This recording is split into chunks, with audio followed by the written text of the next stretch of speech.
हमारी बॉडी पर अगर थोड़ा-सा भी कोई निशान पड़ जाते हैं, फेस पे स्पेशली अगर कोई थोड़ा-सा भी निशान पड़ जाता है, हम बहुत कॉन्शियस हो जाते हैं और उसको ठीक करने के लिए हम बहुत कोशिश करते हैं।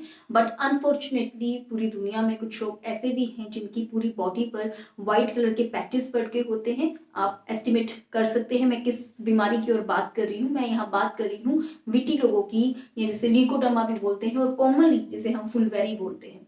फुलवेरी खुद में तो कोई ऐसी प्रॉब्लम नहीं है कि आपको कोई दर्द होगा वहाँ पर या आपको कोई इचिंग होगी वहाँ या कुछ ऐसी प्रॉब्लम होगी, लेकिन कॉस्मेटिकोलॉजिकली मतलब देखने में वो चीज़ अच्छी नहीं लगती है। लेकिन मेरी सजेशन यही रहेगी कि अगर जिन पेशेंट्स को भी ये प्रॉब्लम है, खुद को आप ऐसा न समझें या इन्फीरियर फील नहीं करें, सेल्फ स्टीम अपनी बना के रखें, जो भी है उसको एक्सेप्ट करें। बिकॉज बॉडी से ज़्यादा खूबसूरत आपका मन होना ज़्यादा ज़रूरी रहता है। और बाकी लोग कई बार उनको बहुत अजीब सी दृष्टि से देखते हैं, लेकिन उनके लिए है कि क्योंकि ये कंटेजियस प्रॉब्लम नहीं है, कोई एक दूसरे से नहीं फैलती है, तो आप इतना ज़्यादा उनको वो फील नहीं करवाएंगे जैसे पता नहीं क्या हो गया है।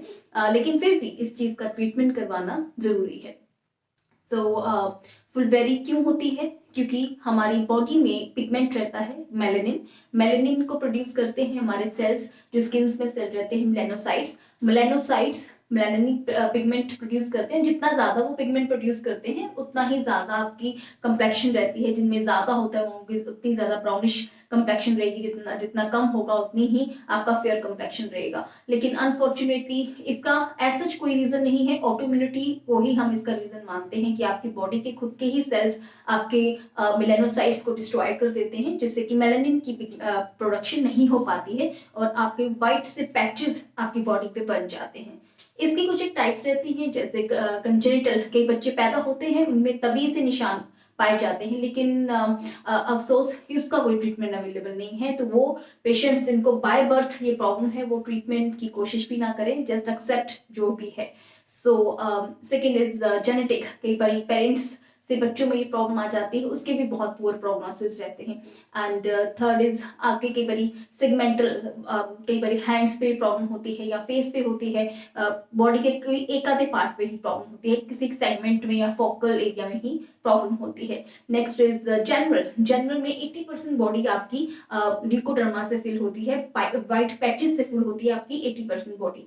तो नेक्स्ट इज म्यूकोसल। म्यूकोसल की आपके जो म्यूकस ग्लैंड्स रहती हैं यहाँ पर, वहां पर ये प्रॉब्लम होगी, जैसे आपके लिप्स पे है या जेंटल्स पे है, तो उसका भी प्रोग्नोसिस बहुत पुअर रहता है। तो जिन पेशेंट्स को कभी भी एज ग्रुप में हुई है, अचानक से ये प्रॉब्लम आनी स्टार्ट हो गई है, उनमें हमें बहुत ही अच्छे प्रोग्नोसिस देखने को मिलते हैं। ट्रीटमेंट का असर उन पे बहुत ही अच्छा होता है। लेकिन आयुर्वेदिक ट्रीटमेंट की मैं यहाँ पे बात कर रही हूँ।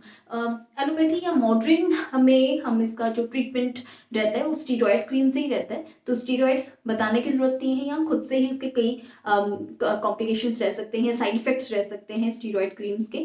या उसमें लाइट थेरेपी जो दी जाती है, PUVA जिसे हम बोलते हैं, उसके साथ सोरेलिन टैबलेट जो दी जाती है, उसका कहीं ना कहीं पर अच्छा हमें रिजल्ट मिलता है। लेकिन कॉस्टली होने के कारण हर कोई पेशेंट उसे नहीं कर सकता उस ट्रीटमेंट को।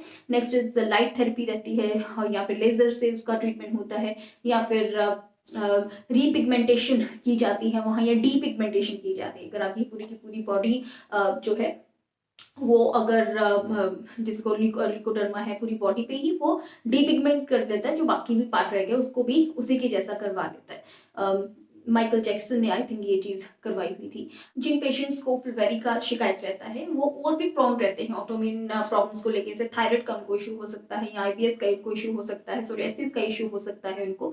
सो वो इन चीज़ों के लिए प्रोन हो जाते हैं। या उनमें सन डैमेज बहुत जल्दी होता है, उनका रेटाइना का डैमेज हो सकता है, आयु में भी अगर ये प्रॉब्लम चली जाती है तो। So talking about Ayurveda, Ayurveda में हम इसको रिलेट करते हैं आपका भ्राजक पित्त। पित्त, वात, पित्त, कफ, 3 तरह के दोष होते हैं और इनमें पित्त की इसमें गड़बड़ी हो जाती है। पित्त में भी उसका सब टाइप रहता है भ्राजक पित्त, उसकी इसमें दुष्टि हो जाती है उसके कारण। और ऑटोइम्यूनिटी को हम आयुर्वेद में कोरिलेट करते हैं आपके अग्नि मानते से या आम विषय से। बिकॉज कोई भी बीमारी है आयुर्वेद में हम मानते हैं कि पेट से ही वो जन्म लेती है। तो अपना डाइट का आपको ध्यान रखना बहुत ज्यादा जरूरी होता है।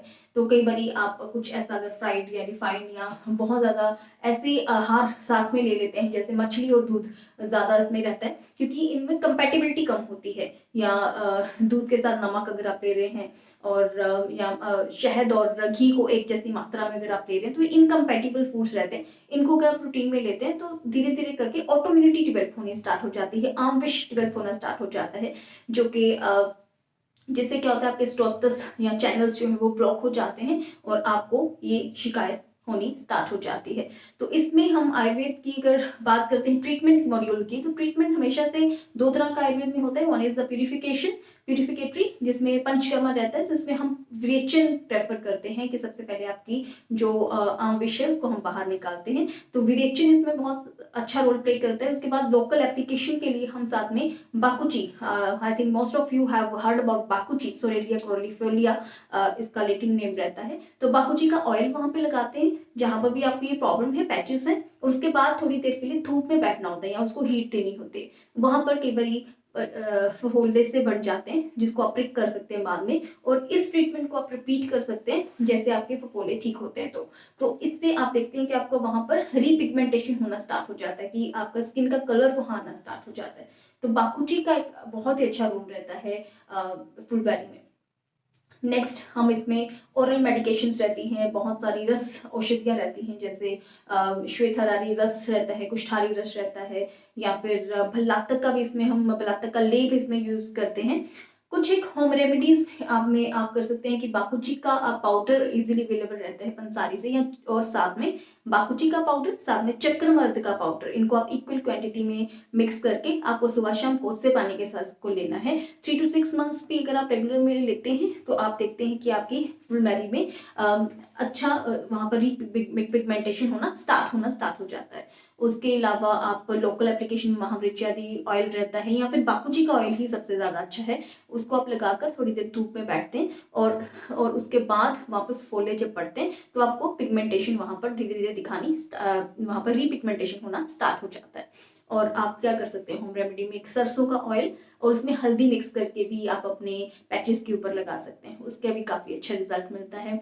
आयुर्वेद में हमारे पास बहुत सारी गंधक रसायन या आरोग्यवर्धनी वटी, ऐसी बहुत सारी मेडिकेशंस रहती हैं जिसके ऊपर बहुत ही अच्छा कनक बिंदु रिष्ट बहुत अच्छा इफेक्ट करती हैं, और इसका ट्रीटमेंट मॉड्यूल रहता है, ये नहीं कि 2 दिन 10 दिन खाई और आपके हमें ट्रीटमेंट में हमें असर नहीं हो रहा है। आपको 3 मंथ्स मिनिमम कंटिन्यूटी में इसको लेना पड़ता है, 3 मंथ्स 6 मंथ्स 1 ईयर भी हो जाता है, लेकिन आपको रिजल्ट इसमें मिलते हैं। कुछ एक विटामिन की कमी के कारण भी ये चीज हो जाती है, जैसे कि vitamin C, vitamin B12, vitamin E, और इससे हम सप्लीमेंट्स भी देते हैं इन विटामिन के, या फिर आप कुछ एक फ्रूट्स ऐसे सेलेक्ट कर सकते हैं जिनमें ये चीजें ज्यादा हो, जिससे कि आपका कॉम्प्लेक्शन फिर से नॉर्मल हो सके। या फिर आप रात को एक गिलास तांबे के कॉपर के गिलास में पानी भर के रख सकते हैं, सुबह खाली पेट अगर उसको लेते हैं तो कॉपर भी हेल्प करता है पिगमेंटेशन के लिए। So if you people are suffering from leucoderma या फिर विटिलिगो या फुलबेरी, you can come to us, or you can adopt Ayurveda as soon as possible for the bestest kind of the results. Thank you.